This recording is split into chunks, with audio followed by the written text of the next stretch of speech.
So hello everyone, very good morning, good afternoon, good evening, जब भी आप इस वीडियो को देख रहे हैं। मैं हूं Ravikant Verma and welcome to JE centre. और आई होप कि आपको सारी चीज़ें मिल रही होंगी, आप बढ़िया तरीके से तैयारी कर पा रहे होंगे और जो आपके एग्ज़ाम की तैयारी है वो बहुत अच्छी चल रही होगी। नाउ सर्वे का अपलोड किया था, उसके बाद इरिगेशन अपलोड किया था, उसके बाद जियो टेक्निकल अपलोड किया, उसके बाद हाईवे अपलोड किया, हाईवे के अलावा बिल्डिंग मटेरियल अपलोड किया and the now next subject is your concrete technology.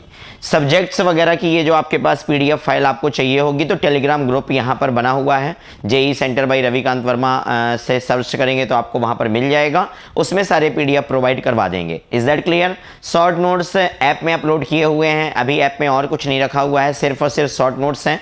ये कुछ एग्ज़ाम आपके पास वहाँ पर हो जाएं, फिर आगे चीज़ों को बढ़िया तरीके से और लेके जाया जाएगा ताकि आपके सिलेक्शन की तरफ आपकी मेहनत में कुछ हिस्सेदारी, आपकी मेहनत में कुछ क्या बहुत कुछ हिस्सेदारी हमारी वहाँ पर हो पाए। ओके नाउ जो नेक्स्ट सब्जेक्ट आपके पास यहाँ पर है मेरे दोस्तों, वो है आपके पास कंक्रीट टेक्नोलॉजी। कंक्रीट सिटी को हमने अलग से कवर किया है क्योंकि नंबर ऑफ क्वेश्चंस यहाँ से ज़्यादा होते हैं। हम करते हैं आपके पास वहाँ पर सेशन को स्टार्ट और ये है आपके पास यहाँ पर महारिवीजन। मैं हूँ रविकांत वर्मा, प्लेटफॉर्म का नाम है जेई सेंटर और सबसे पहला क्वेश्चन आपके पास यहाँ पर सबसे बेसिक और सिंपल सा क्वेश्चन रहा ये। अगेन क्वेश्चन का लेवल आपके पास कुछ ही इजी रखे हुए हैं, बाकी सब अच्छे लेवल रखे हुए हैं ताकि अलग अलग पॉइंट से आपके सारे कॉन्सेप्ट आपको समझ में आए कि आपको याद है कुछ या नहीं है। नाउ सबसे पहला क्वेश्चन आपके सामने है कि concrete attain major part of its strength 1 week, 2 week, 4 week and 5 week. तो हमको मालूम है कि स्टैंडर्ड हमारे पास 28 डेज का हम टाइम लेते हैं और 28 डेज में हम जितना अटेन कर पाते हैं वो आपके पास यहाँ पर कितना होता है, वो आपके पास यहाँ पर होता है 99% के आसपास। कितना होता है आपके पास में? वो आपके पास में करीबन 99% के आसपास हम 4 वीक 28 दिन में हम यहाँ पर कर पाते हैं। बट अगर हम 2 हफ्ते की बात करें तो 2 हफ्ते में जो हमको अचीव होता है वो 90% के आसपास होता है। अगर हम 1 वीक की बात करेंगे तो 1 वीक में 67 to 70% के आसपास होता है और अगर हमारे पास यहाँ पर हम एक दिन में बात करेंगे तो एक दिन में कुछ 16% के आसपास हम यहाँ पर इसमें स्ट्रेंथ अचीव कर पाते हैं। तो कंक्रीट जो है अपनी मेजर स्ट्रेंथ जो गेन करेगी वो आपके पास 4 हफ्ते में गेन करेगी और वही आपको यहाँ पे टिक करना है। हमारा राइट आंसर आपके पास यहाँ पर होगा 4 वीक्स। ओके चलो नाउ नेक्स्ट क्वेश्चन। अगेन मेरे दोस्तों 48 स्लाइड है, पहली वाली स्लाइड आपके पास नाम वगैरह की हटा दो तो आपके पास करीबन 47 क्वेश्चन आपको मिलेंगे यहाँ पे। 47 क्वेश्चन बहुत बढ़िया है, मतलब मुझे ऐसा लगता है आपका सारा कंक्रीट यहाँ पर देखने को मिल जाएगा। Now the concrete having a slump of 6.5 centimetre, a concrete of slump, पहला क्वेश्चन ये रहा, यस दूसरा क्वेश्चन ये रहा, अ concrete having a slump of 6.5 centimetre, dry earth moist semi plastic plastic. तो मेरे दोस्तों यहाँ देखो, अर्थ मॉइस्ट की जब आप बात करते हो तो यहां पर होती है आपके पास में हाइट कितनी, 0 से लेके 25 mm। जब आप बात करते हो ड्राई की तो यहां पर आती है आपके पास कितनी, 25 mm से आपके पास यहां पर किसमें आती है, 25 mm से जाती है 50 mm। जब आप प्लास्टिक की बात करते हो तो यहां पर हम जाते हैं 50 से लेके 100 mm। नाउ आपके पास यहाँ पर 6.5 सेंटीमीटर, नॉर्मल मैथ आप लगाओगे 10 से मल्टीप्लाई करोगे, ये बनेगा आपके पास वहाँ पर 65 mm। कितना बनेगा? 65 mm and 65 mm will be come under the category of 50 to 100। तो राइट आंसर हमारे पास यहाँ पर कौन सा होगा? राइट आंसर होगा हमारे पास प्लास्टिक। ये आपके पास मेरे दोस्तों महाट्रांसको के लिए रिकॉर्ड किए गए सेशन है। महाट्रांसको का एग्जाम आपके आने वाले 2 से 3 दिन में है, इसलिए रिकॉर्डिंग कभी भी कर रहा हूँ, कभी रात में हो रही है, कभी अर्ली मॉर्निंग कर रहा हूँ, इसीलिए आपके पास यहाँ पे लाइव नहीं जा रहे हैं। एमजेपी के लिए definitely we are going live, आपके पास एमजीपी में लाइव जाएंगे, पीएमसी के लिए सारे सेशन लाइव लेंगे। अभी बस क्या आपके पास वहाँ पर रिकॉर्डिंग में बढ़िया तरीके से देखिए, आप फास्ट फॉरवर्ड करके भी देख सकते हैं, कोई दिक्कत आपको वहाँ पे नहीं जाएगी। Is that clear? चलो नाउ नेक्स्ट आपके पास यहाँ पर the concrete mix which cause, ये पुराना वाला क्लियर है क्वेश्चन, पुराने वाले में आपका हमारा राइट आंसर क्या होगा? प्लास्टिक आपके पास यहाँ पर होगा। चलो अगला question, the concrete mix which causes difficulty in obtaining smooth finish is known to process. अब वो स्मूथ फिनिश की बात कर रहा है और common sense with the principle of common sense आपका दिमाग क्या कहना चाहिए? आपका दिमाग ये कहना चाहिए कि अगर वहां पर वो स्मूथ फिनिश की बात कर रहा है तो उसको कुछ दिक्कत आ रही होगी, हार्शनेस आ रही होगी, और ये हार्शनेस और किसकी वजह से आ रही होगी? हार्डनेस की वजह से हम यहाँ पर बोल सकते हैं। याद करने के लिए डेफिनेशन पॉइंट ऑफ व्यू से एग्जैक्ट आपके पास हार्डनेस निकल के आएगा। Now what is the meaning of segregation? Segregation का मतलब होता है सारे इंग्रेडिएंट्स का अलग अलग पड़ जाना। सारे इंग्रेडिएंट्स को आप अलग अलग पढ़ने की बात करेंगे तो वो सेग्रीगेशन कहलाएगा। यहीं पर जब आप ब्लीडिंग की बात करेंगे तो bleeding is a type of segregation जिसमें वाटर की लेयर पूरी की पूरी आपको ऊपर आती हुई दिखाई देगी। तो ब्लीडिंग आपके पास उसको बोला। इंटरनल फ्रिक्शन आपके पास ये क्या हो गया, इंटरनल फ्रिक्शन हम बोलना चाहिए कि इसके पीछे का छुपा हुआ रीजन जो है वो इंटरनल फ्रिक्शन आपके पास यहां पर कहलाता है। But according to the statement हम यहां पर जो चीजें पढ़ते हैं उसमें हम क्या बोलते हैं कि हार्डनेस की वजह से स्मूथ फिनिश में डिफिकल्टी वहां पर हो सकती है। The right option will be C. Now next, concrete is unsuitable for compaction by vibrator if it is. अब कंक्रीट जो है वो कॉम्पैक्शन से कॉम्पैक्शन अगर आपको करवाना है तो वाइब्रेटर के थ्रू सुटेबल किस केस में नहीं होता, आपके पास अर्थ मॉइस्ट हो गया, ड्राई हो गया, सेमी प्लास्टिक हो गया, प्लास्टिक हो गया। जब चीजें रिजिड ज्यादा होंगी तब आपके पास अगर आप वाइब्रेशन देंगे तो वहां पे क्रैकिंग हो सकती है, मटेरियल अलग अलग पड़ सकता है, सेग्रीगेशन हो सकता है। तो इस केस में जो राइट आंसर हमारे पास जाएगा वो कौन जाएगा, प्लास्टिक जाएगा। क्योंकि अगर बहुत ज्यादा फ्लो है, लिक्विडी टाइप से है, तब वाइब्रेशन से वैसी दिक्कत नहीं होगी, तब तो आराम से मूवमेंट आपके पास हो जाएगा। तो हम यहां पर बोलेंगे कि राइट आंसर कौन सा होगा, प्लास्टिक हमारे पास राइट आंसर होगा। चलो now next question, to prevent segregation the maximum height of placing concrete. IS code 456/2000 ये बोलता है कि maximum height for placing concrete हमारे पास यहां पर कितना होना चाहिए, आपके पास में 1.5 मीटर के आसपास होना चाहिए। तो राइट आंसर जो हमारे पास यहां पर होगा वो 1.5 metre 1.5 metre will be equal to 150 centimetre हमारे पास यहां पर आएगा। कितना आएगा, 150 सेंटीमीटर। मेरे दोस्तों बाकी बिल्डिंग मटेरियल प्रीवियस वीडियो में कवर किया है, अगर इसके अलावा बाकी मटेरियल चाहिए तो आप प्रीवियस वीडियो को जाके देखिएगा। Is that clear? चलो नाउ नेक्स्ट आपके पास वहां पर next, shrinkage in concrete can be reduced by using. Shrinkage जो है कंक्रीट में आप रिड्यूस कैसे कर सकते हो, लो वाटर सीमेंट रेशियो, राइट बात है। Less cement in the concrete, low water cement में भी आप वही बोलना चाह रहे हो। प्रॉपर कंक्रीट मिक्स, आप प्रॉपर मिक्सिंग करवा दोगे, कोई दिक्कत नहीं आएगी। बैचिंग वगैरह आपने प्रॉपर करवाई तो दिक्कत किस बात की। तो आपके पास सारी चीजें कहीं ना कहीं श्रिंकेज को रिड्यूस करेंगी। ऑल ऑफ द एबव आपके पास वहां पे राइट आंसर होगा। चलो नाउ नेक्स्ट अगर हम अपने पास बात करें तो नेक्स्ट बात करें, the purpose of concrete compaction is to. Concrete compaction का पर्पस क्या है, कॉम्पैक्शन का पर्पस क्या होता है आप बताओ। आप किसी अदर सब्जेक्ट जैसे जियोटेक्निकल में पढ़ते हो, आपके पास यहां पर जब आप कॉम्पैक्शन करवाते हो तो उसमें आप क्यों करवा रहे हो कॉम्पैक्शन। कॉम्पैक्ट करने से चीजें आपके पास पार्टिकल पास पास आते हैं, और जब पार्टिकल पास पास आएंगे तो कहीं ना कहीं डेंसिटी जो होगी वो आपके पास क्या करेगी, इंक्रीज करेगी। तो हम जो है इंक्रीज द डेंसिटी का काम आपके पास यहां पर कर रहे होंगे। अब आप बोलो इंक्रीज द वॉइड, तो ये तो बेकार बात हो गई, क्योंकि वॉइड तो कहीं ना कहीं डिक्रीज आपके पास यहां पर होंगे। राइट आंसर हमारे पास यही है, बाकी ऑप्शन भी समझ लेते हैं। डिक्रीज द सेटिंग टाइम, इसका डायरेक्टली सेटिंग टाइम से कोई लेना देना नहीं है। और लास्ट आता है increase the weight. Increase the weight can be a right answer, but purpose नहीं है।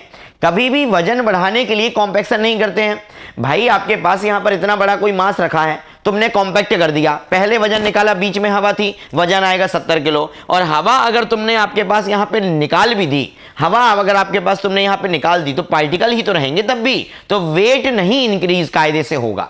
थोड़ा मोड़ा इफेक्ट भले ही देखने को मिल जाए क्योंकि मास पूरा कंसंट्रेटेड हो गया, बट इसका पर्पस नहीं है वो। इसीलिए राइट आंसर हमारे पास क्या होगा, राइट आंसर हमारे पास इंक्रीज द डेंसिटी यहां पर होगा। चलो now next, IS 456/2000 organic content of water used for making concrete should not be more than. Organic content की जब बात आती है तो राइट आंसर आपके पास वहां पर 200 होता है। जब हम यहां पर बात करते हैं किसकी, जब हम बात करते हैं आपके पास यहां पर इनऑर्गेनिक सॉलिड की, तो इनऑर्गेनिक सॉलिड की रेंज को हम भेजते हैं कहां तक, 3000 मिलीग्राम पर लीटर तक। यहीं पर अगर हम क्लोराइड की बात करें, क्लोराइड कई बार एग्जाम में पूछा जाता है, क्लोराइड की लिमिट आपके पास यहां पर 2000 मिलीग्राम पर लीटर तक लेके चले जाते हैं। और यहीं पर अगर हम सल्फेट कंटेंट की बात करें तो सल्फेट कंटेंट आपके पास कितना लेके चले जाते हैं, 400 मिलीग्राम पर लीटर लेके चले जाते हैं। ये कब के लिए है भाई, ये तब के लिए है जब आपके पास आप क्या बना रहे हैं, कंक्रीट आपके पास बना रहे हैं और आप पानी को मिला रहे हैं। भाई तो मिनरल वाटर तो मिला नहीं देंगे, नहीं तो पता चला स्ट्रक्चर जितना महंगा पड़ गया कि कोई इंसान खरीद ही नहीं पा रहा उसको, कहीं कोई जा ही नहीं पा रहा है, तो ले ही नहीं पा रहा है उसको। तो इसीलिए आपके पास थोड़ी मोड़ी क्वालिटी ऊपर नीचे चलती है।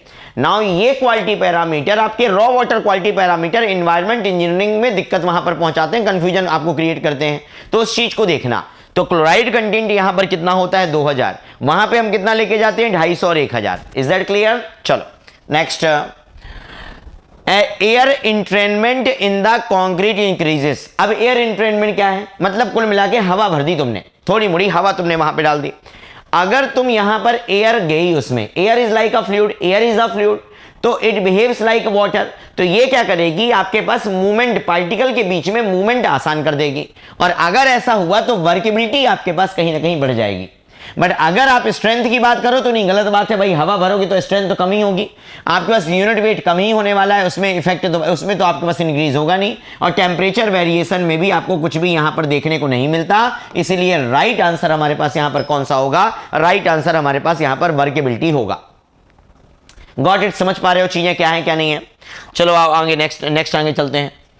The top and bottom and the height of the steel mold used for slump test, top 10 centimetre, bottom 20 centimetre, height 30 centimetre, 10 20 30 आपके पास टॉप 10, बॉटम 20 और आपके पास यहां पर height of the steel 30। Right answer आपके पास यहां पर क्या होगा? राइट आंसर आपके पास यहां पर क्या होगा? ए यहां पर होगा। Is that clear? चलो नाउ नेक्स्ट आपके पास में, in concrete while hand mixing is adopted. Concrete में जब आप हैंड मिक्सिंग को अडॉप्ट करते हो, excess cement to be added. Hand mixing के केस में कभी भी आपको कंप्रेसिव स्ट्रेंथ को कॉम्प्रोमाइज होने नहीं देना है। और उसके लिए आपके पास यहां पर आप कितना एक्स्ट्रा मिलाते हो? आप 10% आपके पास यहां पर डिजाइन मिक्स का एक्स्ट्रा मिलाते हो। तो राइट आंसर आपके पास यहां पर क्या होगा? 10% होगा। Reason behind this, to compromise ना करना पड़े compressive strength. Is that clear? चलो नाउ नेक्स्ट आपके पास यहां पर, to obtain very high strength of concrete it is necessarily to use very fine grain. बहुत बढ़िया कॉन्सेप्ट। हाई स्ट्रेंथ कॉन्क्रीट चाहिए तो आप यूज करते हैं हाई स्ट्रेंथ एग्रीगेट। क्या इस्तेमाल करते हैं आपके पास वहां पर? हाई स्ट्रेंथ एग्रीगेट इस्तेमाल करते हैं। हाई स्ट्रेंथ एग्रीगेट कौन है? ये है आपका ग्रेनाइट। अगर आपको चाहिए हैवी वेट कंक्रीट, कैसा कंक्रीट चाहिए है? हैवी वेट कंक्रीट चाहिए है, तो आप इस्तेमाल करेंगे हैवी वेट एग्रीगेट, और वो होते हैं आपके पास यहां पर मैग्नेटाइट और बेराइट। और अगर यहीं पर आपके पास में आपको चाहिए है लाइट वेट कंक्रीट, तो आप यहां पर इस्तेमाल करेंगे आपके पास इस वोल्केनिक वाले को। हमारा राइट आंसर यहां पर कौन है? राइट आंसर हाई स्ट्रेंथ के लिए ग्रेनाइट हमारा राइट आंसर है। तो granite is a high strength aggregate, these are the heavy weight aggregate, these are the light weight aggregate. Right answer हमारे पास यहां पर ग्रेनाइट है। Is that clear to everyone? चलो नाउ नेक्स्ट।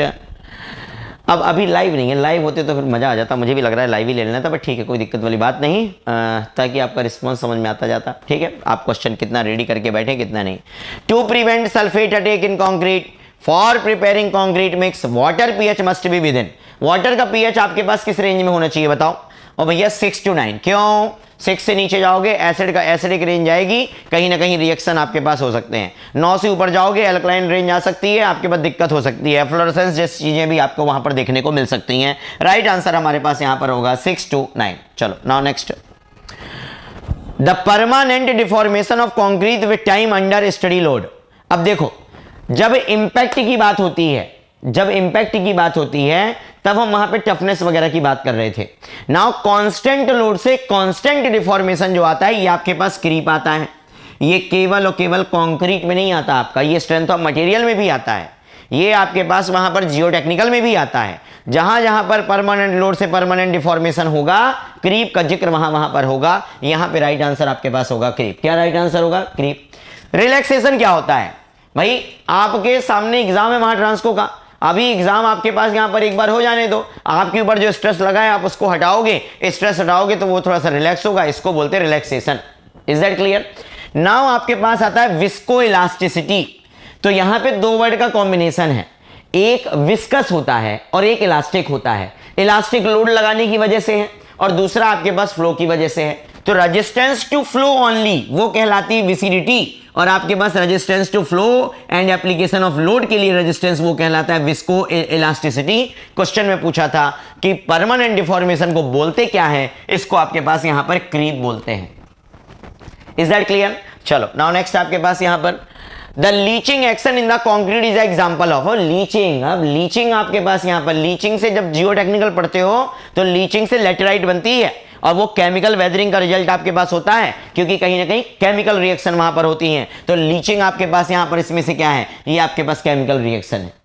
अगर आप डिकम्पोजिशन की बात करो तो डिकम्पोजिशन तो होता है सड़ना गलना, क्रीपिंग तो होता है डिफॉर्म होना, क्रिस्टलाइजेशन क्रिस्टलाइजेशन हालांकि केमिकल रिएक्शन के बाद as a result crystal form हो रहे होंगे किसी ना किसी चीज के, तो वो बोल सकते हो, but this is not the whole process. The whole process is what, whole process is your chemical reaction. तो लीचिंग आपके पास यहां पर एक्शन जो आता है वो कंक्रीट में नहीं कहीं पे भी होगा, ये आपके पास वहां पर क्या होगा, आपके पास केमिकल रिएक्शन यहां पर होगा। Now next Poisson's ratio for cement concrete. अब पॉइजन्स रेशियो तो तुम ट्रिक से भी याद करके बैठे हो, बिना ट्रिक के भी याद करके बैठे हो। भाई कंक्रीट के लिए 0.1 से 0.2 तो 0.15 हो गया। 0.50 आपके पास यहाँ पर किसके लिए होता है, ये आपके पास रबर के लिए होता है। 0.28 जहाँ तक मुझे याद है स्टील के लिए होता है, और 0.40 आपके पास यहाँ पे लेड के लिए होता है, डक्टाइल मटेरियल वगैरह के लिए होता है। Got it. तो डक्टाइल मटेरियल के लिए आपके पास यहाँ पर ये, आपके पास स्टील के लिए ये 0.50, लेड के लिए याद रखना 0.50, और एक आपके पास यहाँ पर कंक्रीट के लिए हमारा 0.15 होगा। इतनी कुल मिला के आपके पास यहाँ पर बात। Is that clear? चलो now next, density of concrete increase with decrease in the size of aggregate. गलत बात।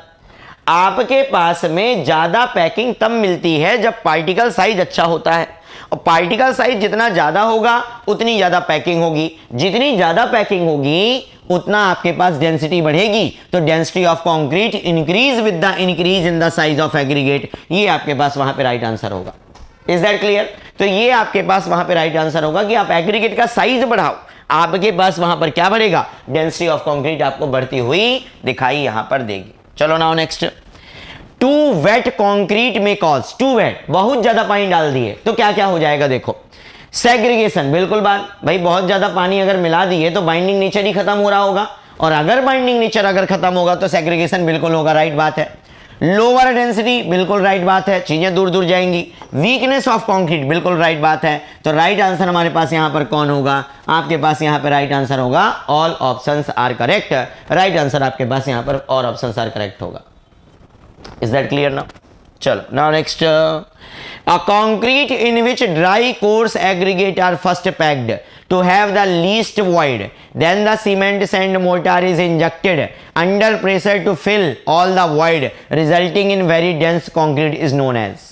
पहले आपके पास में यहां पर कोर्स एग्रीगेट को अच्छे से जमा लो, फिर उसके बीच में आपके पास इंजेक्शन लगा दो, आपके पास किसका, सीमेंट सैंड मोर्टार का। इसको बोलते हैं प्री पैक्ड कंक्रीट। क्या बोलते हैं आपके पास इसको, प्री पैक्ड कंक्रीट। यहां पर वैक्यूम कंक्रीट क्या है, अगर बीज के अंदर के पानी को निकालने के लिए आपने वैक्यूम का इस्तेमाल किया तो इसको बोलते हैं वैक्यूम कंक्रीट।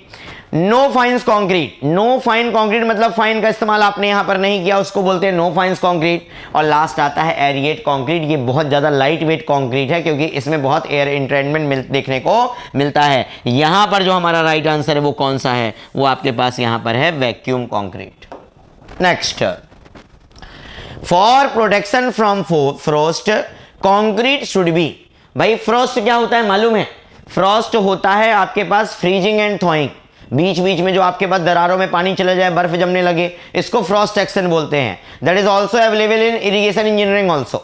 आपके पास फ्रॉस्ट एक्शन वहां भी फसलों के ऊपर देखने को मिलता है। नाउ यहां पर पूछ रहा है कंक्रीट के बारे में, तो कंक्रीट को फ्रॉस्ट प्रोटेक्शन से बचाने के लिए क्या होना चाहिए, भाई उसमें पानी इंटर नहीं करना चाहिए, और पानी वगैरह इंटर करने की जगह नहीं होनी चाहिए। तो हम यहां पर बोलेंगे डेंस, बिल्कुल राइट है। फ्री फ्रॉम क्रैक, बिल्कुल राइट है। Adhesion between mortar and aggregate should be perfect, बिल्कुल राइट है। तो इसीलिए हमारा last and the right answer हमारे पास यहां पर क्या होगा, all the options are correct, यहां पर राइट आंसर होगा।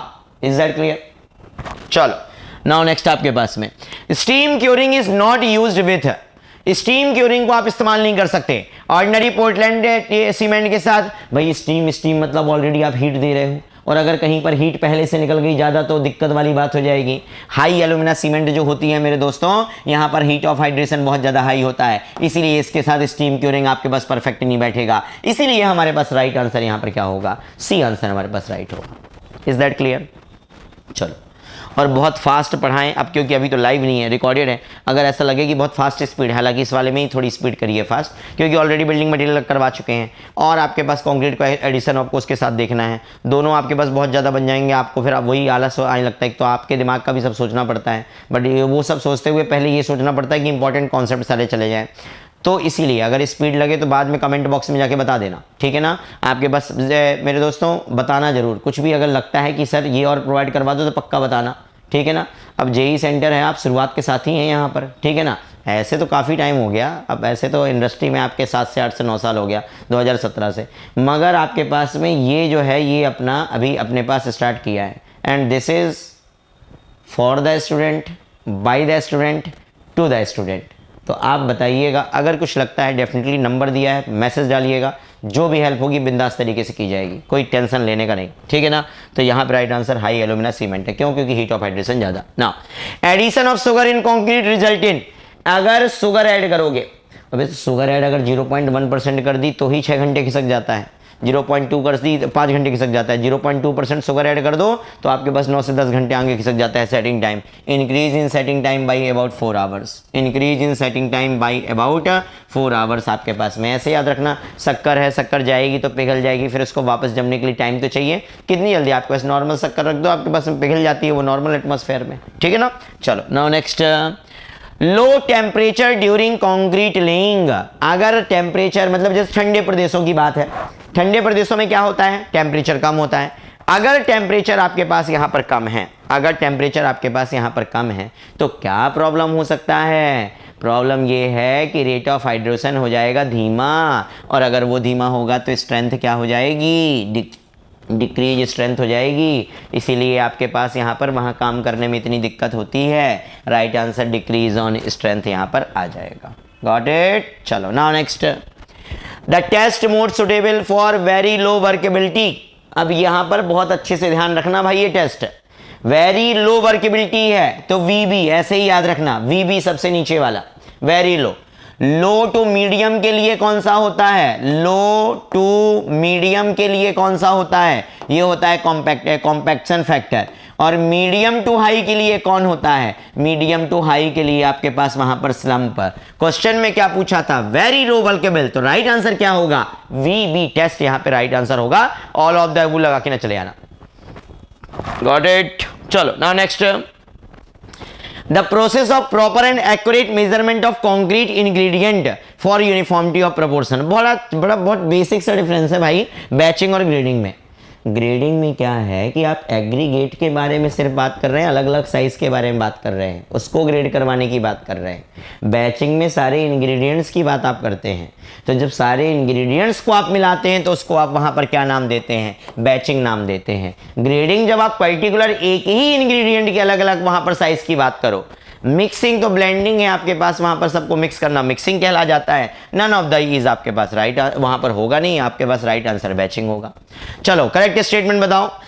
जितने बड़े बड़े स्टेटमेंट देख के लग रहा है कि आंसर ऑल ऑफ द वो होने वाला है, बट फिर भी तुम देख लो। Insufficient quantity of water makes the concrete mix hard, सही बात है भाई, पानी कम करोगे तो वो थोड़ा सा हार्ड हो जाएगा, राइट है। Insufficient quantity of water makes the concrete unworkable, बिल्कुल राइट है। हार्डनेस अगर होगी तो आप ऐसे करोगे तो मिट्टी के ढेर जैसा फैल जाएगा। वर्केबल बनाने के लिए आपको पानी सफिशिएंट डालना पड़ेगा, बट अगर आपने एक्सेस पानी डाल दिया तो वो क्या हो जाएगा, सेग्रीगेट हो जाएगा। मतलब तीनों के तीनों राइट आंसर हैं, तो ऑल ऑफ द अबव आपका राइट आंसर होगा। अब समझिएगा क्वालिटीज के बारे में, प्रॉपर्टीज के बारे में, जितने टेस्ट है उन सबके नाम पढ़िएगा। डेटा तो बहुत ज्यादा है, बट इंपॉर्टेंट डेटा आपके पास वहां पर करके चलिएगा, आसान होगा थोड़ी सी चीजें वहां पर लेके जाना। चलो now next, for ensuring quality of concrete use. तुम बताओ, तुम चाहोगे कॉन्क्रीट की क्वालिटी बढ़िया से बनी रहे तो तुम क्या चाहोगे, एक ही साइज का पार्टिकल हो, यूनिफॉर्म, कि एक साइज का हो एक साइज का ना हो, गैप, कि आपके पास एक साइज बहुत ज़्यादा दूसरा साइज कम, पुअर। सेम कॉन्सेप्ट यहाँ पे भी एप्लीकेबल हो सकता है, ठीक है ना। आपके पास जो आप सॉइल में पढ़ते हो उसकी बात कर रहे हैं, 4 टाइप के सॉइल। यहाँ पर हम किसको इस्तेमाल करते हैं, ग्रेडेड एग्रीगेट मेरे दोस्तों, क्योंकि ग्रेडेड एग्रीगेट का मतलब वेल ग्रेडेड एग्रीगेट से होता है, जिसमें आपके पास यहाँ पर हर एक बराबर मात्रा में मौजूद वहां पर होता है। चलो now next, to produce impermeable concrete. Concrete आपके पास इम्परमेबल अगर बनाने का है तो क्या करोगे, through mixing of concrete is required, right. Proper compaction of concrete is required, right. Proper curing of concrete is required, right answer आपके पास ऑल ऑफ द वो आपके पास जाएगा। यहाँ पर सरकारी आंसर राइट आंसर है। सारा कुछ सही बात है ना, मिक्सिंग ऑफ कंक्रीट प्रॉपर करवाओगे, कॉम्पैक्शन प्रॉपर करवाओगे, क्यूरिंग प्रॉपर करवाओगे, सब कुछ राइट है। Next, batching error means inaccuracy. अब देखो वापस से, बैचिंग का रिलेशन किससे था? बैचिंग का रिलेशन सबसे था, और अगर आपके पास में बैचिंग एरर यहां पर हो रही है मतलब वो सबसे रिलेट करेगी, और सबसे रिलेट करेगी तो एग्रीगेट भी आएगा, सीमेंट भी आएगा, वाटर भी आएगा। राइट आंसर आपके पास यहां पर क्या होगा? ऑल ऑप्शंस आर करेक्ट, आपके पास यहां पे राइट आंसर होगा। चलो आपके पास यहां पर और देखो, we have covered 31 question so far. 31 question, 31 नहीं, शुरुआत की स्लाइड हटा दो, 30 क्वेश्चन आपके पास वहां तक अभी तक हो चुके हैं। Internal friction between the ingredients of concrete is decreased by using. क्या बोल रहा है? इंटरनल फ्रिक्शन आपके पास कम करने का है। इंटरनल फ्रिक्शन आपके पास यहां पर कब कम होगा? जब बीच में लिक्विड होगा। लिक्विड क्या होता है? पानी होता है। तो राइट आंसर में मोर वाटर तो हमारा आएगा, less water cancel, fine cancel, rich cancel, more water and coarse aggregate हमारा राइट आंसर हो जाएगा। अगर ऐसा हुआ तो इंटरनल फ्रिक्शन आपके पास हम थोड़ा सा कम कर पाएंगे। चलो now next, Which of the following constituent is present in the blast furnace slag? Blast furnace slag में जो कॉन्स्टिट्यूंट आपके पास होते हैं वो कौन कहते कितने कितने होते हैं? Calcium oxide, silica. सिलिका का रेंज तो ठीक दिया है 27 से 35, 27 से 40 में 35 दिया है, इसका रेंज भी कैल्शियम ऑक्साइड भी ठीक दिया है। एल्यूमिना आपके पास 16% के आसपास होता है, एल्यूमिना आपके पास 16% के आसपास होता है। तो राइट आंसर आपके पास कौन सा हो जाएगा? बी आपके पास यहां पे राइट आंसर हो जाएगा। बाकी सारे कॉम्बिनेशन आपके पास ओके वहां पर नहीं है। चलो now next, the accumulation of water on outer surface of the concrete is called. अब देखो यहां पे दो टर्म आते हैं, एक पार्टिकल्स का, एक इंग्रेडिएंट्स का अलग अलग होना, वो सेग्रीगेशन कहलाता है। Bleeding is also a segregation, but bleeding में हम स्पेसिफिक होते हैं पानी को लेके। तो अगर पानी की लेयर आपके पास यहां पर जम जाए तब हम उसको यहां पर क्या बोलते हैं? ब्लीडिंग बोलते हैं। नाउ ट्रांसपिरेशन, अबे तो ये तो आपके पास वहां का कॉन्सेप्ट है, अगेन इरिगेशन का। प्लांट अपने सेल्फ प्लांट टिश्यू को डेवलप करने के लिए जिस प्रोसेस का इस्तेमाल करता है उसको ट्रांसपिरेशन बोलते हैं। प्लांट में छोटे छोटे छेद होते हैं, उन छेद से पानी उसके अंदर का बाहर चला जाए उसको आपके पास यहाँ पर गोटेशन, गटेशन, व्हाटएवर जो भी लिखा है उसको बोलते हैं। पॉन्डिंग क्या है? पॉन्डिंग तो क्यूरिंग का मेथड होता है, आपके पास यहाँ पर छोटे छोटे से बाउंड्री बना के पानी भर देते हैं, ठीक है। तो राइट आंसर आपके पास यहाँ पर क्या है? ब्लीडिंग आपके पास यहाँ पर होता है। Next, Which admixture is used to improve workability of concrete? Workability बढ़ाने का है भाई। एक्सेलरेटर क्या काम करता है? सेटिंग टाइम को बढ़ाने का काम करता है। आपके बढ़ाने मतलब जल्दी करवाता है, ठीक है ना।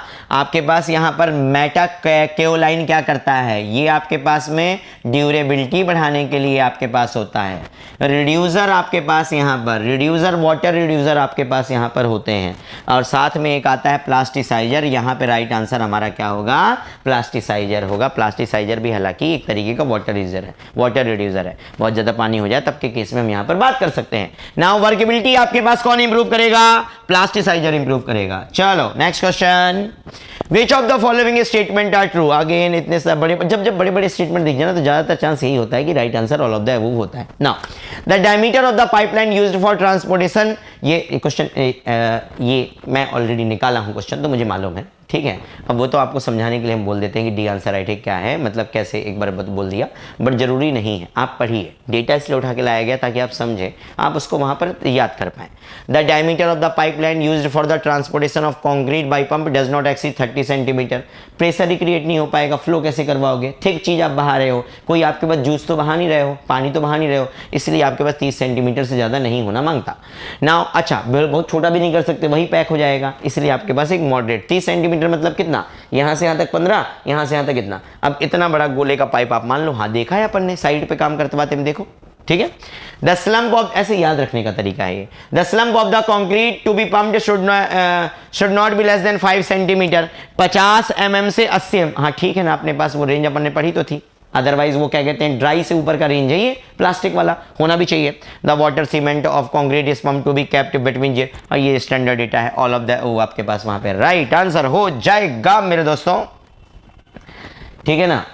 नेक्स्ट आपके पास यहाँ पर ready mix plant and central mix plant differs इन। भाई रेडी मिक्स प्लांट में जब ट्रक जा रहा होता है साइड पर तभी उसमें मिक्सिंग चल रही होती है, और आपके पास इसलिए वो बोलते हैं जैसे ही वहां पर पहुंचेगा ट्रक बोलेंगे ये रेडी मिक्स है, तो रेडी मिक्स बोल दिया।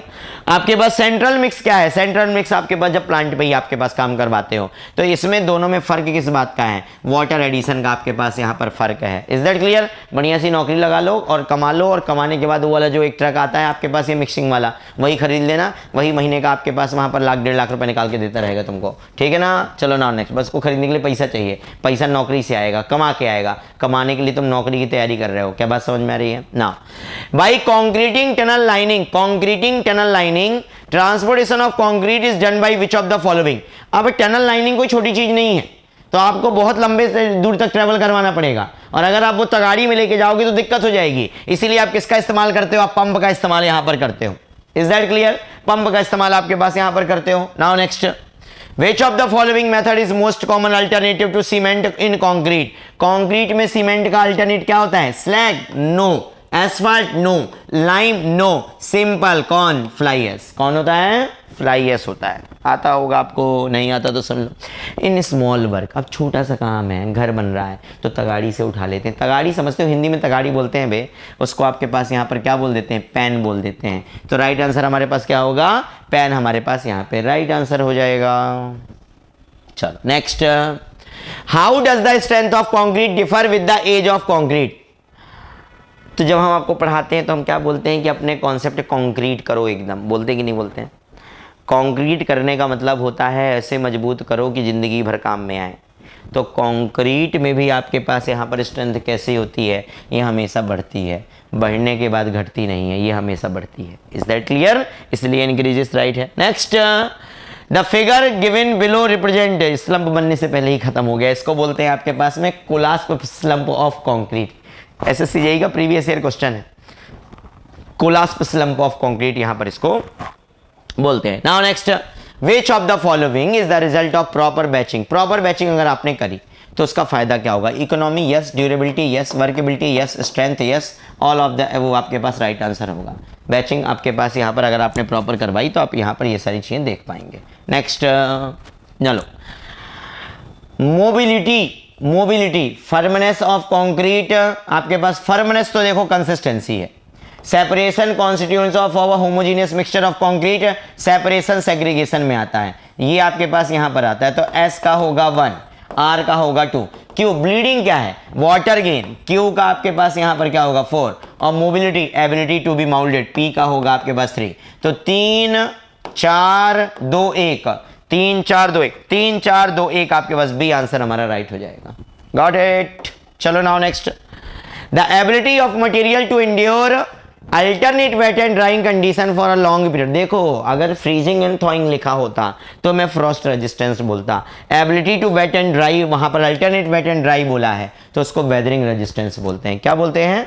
Weathering resistance. चलो now next, which vibrator is used for vibrating concrete cube? Concrete cube table में रख के ही आपके पास यहाँ पर काम, टेबल में रख के वाइब्रेट हो जाते हैं, आपके पास नाम देते हैं क्या? Table vibrator. जब लार्ज स्केल पे टेबल वाइब्रेटिंग चाहिए होती है तब उसको बोलते हैं प्लेटफॉर्म वाइब्रेटर। सरफेस वाइब्रेटर तो नहीं, इंटरनल वाइब्रेटर, नीडल वाले को बोलते हैं internal vibrator. Is that clear? तो टेबल से आपके पास ये इंटरनल, नीडल वाला ये हुआ, क्यूब वाला ये हुआ, बहुत बड़े वाले में सरफेस का इस्तेमाल करते हैं। टेबल का भी एक्सटेंडेड फॉर्म आपके पास यहाँ पर प्लेटफॉर्म वाइब्रेटर में देखने को मिल जाता है। Corrosion in reinforced concrete structure affect the structural durability due to poor concrete compaction. नहीं, कोरोजन वर्ड यूज कर रहा है, corrosion is the chemical process, तो आपके पास यहाँ पर कौन मिलेगा? Chlorination and carbonation. Chlorination and carbonation आपके पास यहाँ पर इसकी वजह से कोरोजन से आपके पास वहां पर दिक्कत पहुंचती है। एंड द लास्ट क्वेश्चन मेरे दोस्तों, in order to overcome the accelerating effect of initial setting time concrete at high temperature, which type of structures are added to the fresh mix? बताओ किसका इस्तेमाल करते हैं? आपके पास यहाँ पर किसका इस्तेमाल करेंगे? एक्सेलरेटर का इस्तेमाल करेंगे। टोटल इतने लिए थे अपन ने, yes total question 1 minute check कर लेने दो मेरे दोस्तों, सारे के सारे उठा लिए कि नहीं? 1 minute, 1 minute, 1 minute, 1 minute, yes yes ठीक है, ठीक है, ठीक है, ठीक है, ठीक ओके हाँ क्या बोल रहे थे, चलो ये लास्ट ही क्वेश्चन है मेरे दोस्तों, 48 वाली उठाई थी। Yes, in order to overcome the accelerating effect of initial setting time concrete at high temperature, overcome the accelerating effect मतलब उल्टा, तो क्या हो जाएगा, रिटार्डर हो जाएगा, रिटार्डर हो जाएगा। Is that clear? Overcome the accelerating effect के लिए हमारा राइट आंसर क्या हो जाएगा, रिटार्डर हो जाएगा। इतनी कुल मिला के बात है, इसके अलावा yes yes everything completed, nothing is remaining now. So this was your concrete technology मेरे दोस्तों, बढ़िया तरीके से पढ़ते रहिए, wish you very very all the best. Number दिया हुआ है, मैसेज कर सकते हैं आप, कुछ भी मदद लगती है तो वहाँ पर बोल सकते हैं, बस पढ़ाई करनी है, इकलौता यही काम है। तब तक के लिए thank you so much to all of you. जय हिंद, जय आपके पास जय महाराष्ट्र, और पढ़िए आपके पास वहाँ पर, तैयारी करिए, मेहनत करिए आपके पास वहाँ पर मेरे दोस्तों, और इस तरीके से आपको वहाँ पर काम चलना है, काम करना है, ठीक है ना। स्वयं की आहुति दी जाती है महोदय, यूं ही नहीं मन की यूं ही नहीं हम ऐसा, यूं ही नहीं साम्राज्य विरासतों में मिलता है। Is that clear? तो मेहनत करो बढ़िया तरीके से, और मिलेंगे आपके पास वापस से नेक्स्ट वीडियो में। तब तक के लिए thank you so much all of you, bye bye and have a good time, bye bye.